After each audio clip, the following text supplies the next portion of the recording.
1973 by Ludwig Mies van der Rohe. So remember, the second highest roof of the Trump Tower is the same height as AMA Plaza, all about providing continuity with the tower's older neighbors in the skyline. Now, the dark steel building, AMA Plaza, was originally the headquarters of IBM. It was IBM Tower. It's the headquarters of the American Medical Association today. Now, Ludwig Mies van der Rohe, the architect, was a pioneer of this style of architecture. Dark steel, minimal ornamentation, rectangular patterns. We call that international style. You see, Mies van der Rohe's philosophy was that architects should focus almost exclusively on making the insides of buildings useful instead of focusing on making the outsides ornate. Now, Ludwig Mies van der Rohe, he was a professor right here in Chicago at Illinois Tech, but not all of his students ended up liking rectangles nearly as much as he did. After this bridge on the right, these two circular towers are called Marina City. The two circular towers on the right, Marina City, are from 1968 by Bertrand Goldberg. Now, Goldberg was inspired by nature. He said there are no right angles or square shapes in nature. He wanted to build these round, natural-looking shapes for people to live in. In addition, get a good look at these parking ramps above us, these winding spiral parking structures up above to the right. When Marina City, by the way, officially they're called Marina City, but we normally call them the Corn Cob buildings. When Marina City was finished, not very many people lived in the city center of Chicago, in downtown. So in order to attract residents to make the move downtown, Goldberg filled Marina City with amenities. It had its own grocery store, movie theater, bowling alley, skating rink, marina on the river, and those parking ramps we saw above. Now, folks, having seen those parking ramps, you might have gotten nervous imagining cars falling off and into the river. But there's no need to worry, that's only happened twice. That's true. But the whole truth that I should also tell you is that it never happened on accident or due to foul play. Both times were filmed stunts. Once was for Steve McQueen's movie The Hunter, and the other was for an auto insurance commercial. Now, I'm going to take this opportunity, folks. I should remind you of a few things from that safety recording we listened to at the beginning. I forgot to do this. So number one, everyone listen up, please. Do not stand on the seats or the benches. You can stand on the floor, but do not stand on the seats or the benches. Do not sit or climb on the railings around the boat. And finally, no smoking or vaping anything anywhere on the boat. Now, moving on. On the right side of the boat, this red brick building is 110 years old. The brick building on the right is called the Reed Murdoch Center. Now, look how much of the wall is made up of windows. There's so many windows in this building. So we call this Chicago School style architecture. Chicago School style is defined by being an early example of using steel framing within the walls. You see, it used to be that the brick or the stone on the outside of the building had to be the load-bearing support. But it was architect William LeBaron Jenney here in Chicago in the 1870s who first started using skeletal steel frames within the walls of buildings to support the weight of them. That allowed for many more windows, and it allowed for much taller buildings. We call early examples of that Chicago School style. And folks, we say here in Chicago that the first skyscraper in the world was a Chicago building, a Chicago School style building. It was called the Home Insurance Building, built in 1873. It was a whopping 10 stories tall, and the reason it was the first skyscraper is because it was the first tall building to use steel framing within the walls. It was by William LeBaron Jenney. Unfortunately, the Home Insurance Building is not on the tour because it was torn down in the 1920s. Now, on the right side of the boat, this huge building, extra large and in charge on the right side of the boat, is the Merchandise Mart. Now, the Merchandise Mart on the right is from 1930 by Graham Anderson Probst and White. It is Art Deco style. Art Deco defined with having vertical lines, geometric ornamentation throughout, and stair-stepping setbacks up toward the top. That's Art Deco style. Now, the Merchandise Mart was designed, as I said, by Graham Anderson, Probst and White, paid for by Marshall Field's department stores to consolidate their warehouses into one giant warehouse on the river. It's a mixed office building today, and up till 2008, the U.S. Postal Service gave the Merch Mart its own unique zip code or postal code. That was 60654. Now, after this bridge, we're going to look on the left. Directly to the left is this glass building with a curve. Glass curved building on the left. That is 333 West Wacker Drive. It's by Cohn, Pedersen, and Fox from 1983, and it's a great example of contextual architecture. Contextualism means matching the surroundings. The windows here are actually green glass to match the green river water, and the building curves to match the bend in the river where it's built. Now, let me tell you a little bit about the river itself. This section of the river is called Wolf Point. That refers to where the three branches of the Chicago River meet. The main branch is behind us, the north branch is to the right, and the south branch is ahead to the left. This fork in the river is called Wolf Point. Now, the name Wolf Point is actually older than the city of Chicago. No one's quite sure where that name came from. I've always suspected that someone probably saw a wolf at some point. Now, as we turn to the south, we're going to look forward and to the right. Just a moment. Okay, so ahead of us and to the right is that glass tower with the diagonal undersides. Glass tower with the diagonal undersides and a very alarmingly narrow base after this next bridge on the right. That is 150 North Riverside Plaza. It's by Getch Partners from 2017, and here's how it stays upright. After we get past this bridge, look on the right, and you'll see it's got these diagonal steel beams that focus its weight to its central core. Go late for that. So up to the right, those diagonal steel beams focus its weight to its core. And then inside the top of the tower, there are 150,000 gallons, or about 400,000 liters of water in a mass damper.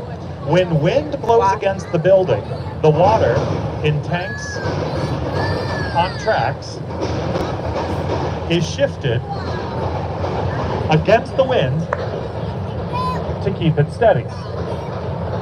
Now, it would stay upright without the mass damper, but it prevents it from swaying nauseatingly on windy days. And actually, mass dampers are pretty common. Lots of skyscrapers have some sort of shiftable weight to help keep them steady in a strong wind. Now, looking to the left.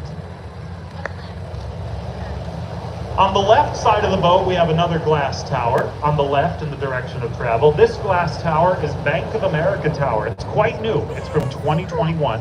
Now, the shiny diagonal supports it has on the left are meant to remind you of the diagonal undersides behind us on 150 North Riverside. These two glass towers are both by Getch Partners architects, and so they're meant to be unified stylistically with the diagonal elements they have along the river. Now we're going to stick to the left, folks, because after the next bridge on the left side of the boat is one of my very favorites. After the bridge on the left is the Civic Opera Building. It's from 1928 by Graham Anderson, Probst and White. It is home of the second largest opera auditorium in the United States, 3,500 seats, with 3,500 seats behind this big wall labeled for your convenience.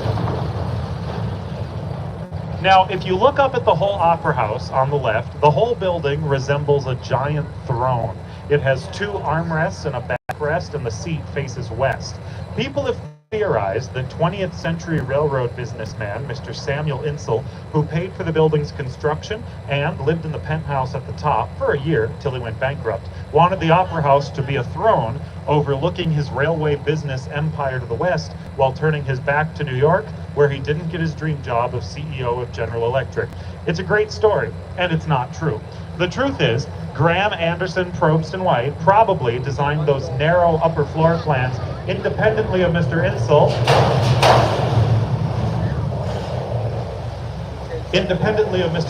to allow for cross ventilation. Letting the breeze easily cross through the windows was very important before air conditioning, and those narrow upper floor plans allowed for nice cross breezes. Now, I'd better have you look way, way up to the left, because in a moment, way, way up to the left, up ahead to the left, you can see those two antennas on top of that giant dark steel tower. Two antennas on a steel tower way, way up high to the left. That, of course, is the tallest building in the city of Chicago. The name of it, spelled W-I-L-L-I-S, pronounced Sears Tower. Its original name was Sears Tower. Its official name, since 2002 has been Willis Tower. But in our hearts, for the most part, Willis Tower is still Sears Tower.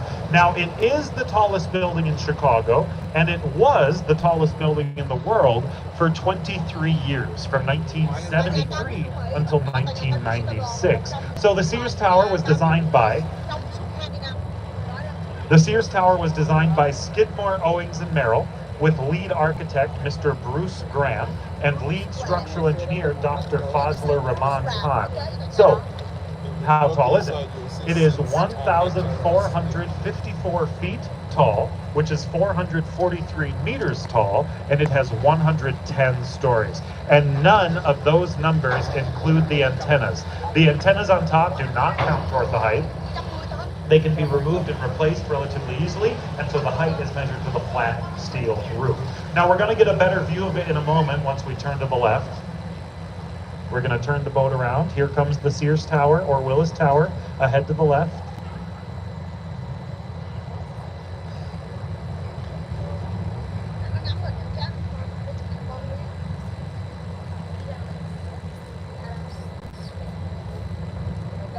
And there it is. You can see those red antennas on the roof, way up high.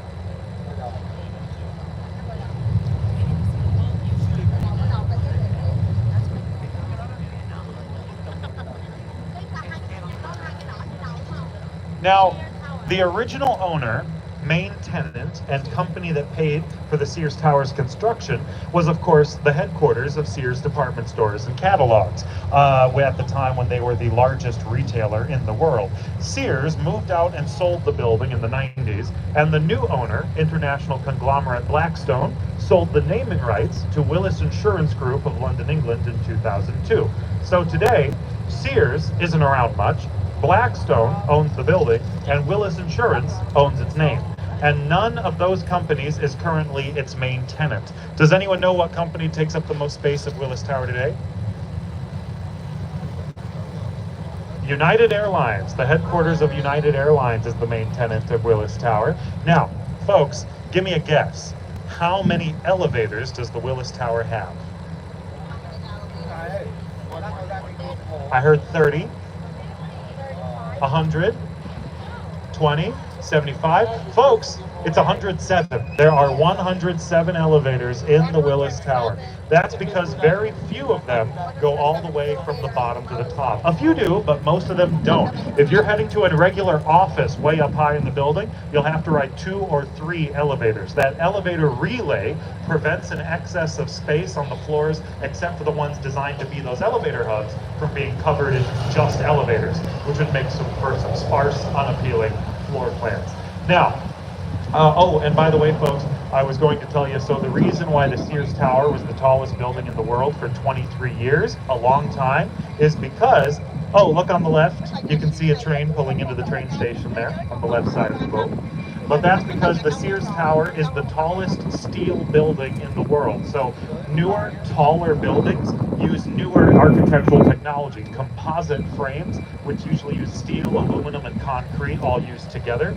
But from the 1970s, the Sears Tower is all steel. So it's actually still the tallest all-steel skyscraper in the world.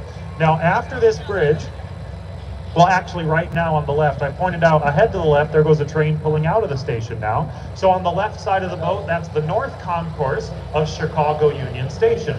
Now, Union Station is the 4th busiest train station in the United States by annual passenger movements, being not only an important cross-country Amtrak hub, but also the trains that we've seen just now are Metra trains.